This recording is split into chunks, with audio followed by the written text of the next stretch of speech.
آج ہم سورہ نمل کی آیت نمبر 63 کے حوالے سے لفظ الہ کا ترجمہ کریں گے، جیسا کہ اللہ رب العزت نے فرمایا ہے۔ امن یہدیکم فی ظلمات البر والبحر ومن یرسل الریاح بشرا بین یدیہ رحمتہ الہ مع اللہ تعالی اللہ عما یشرکون۔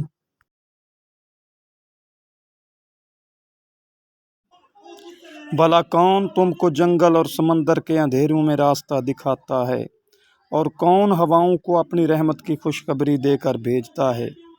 کیا خدا کے سوا کوئی اور عبادت کے لائق ہے؟ خدا تو شرک سے پاک ہے جو اس سے کیا جا رہا ہے۔ یہ تھا سورہ نمل کی آیت نمبر 63 کے حوالے سے لفظ الہ کا ترجمہ۔ اگلی ویڈیو میں ہم انشاءاللہ آیت نمبر 34 کے حوالے سے لفظ الہ کا ترجمہ کریں گے۔ وما علینا الا البلاغ المبین۔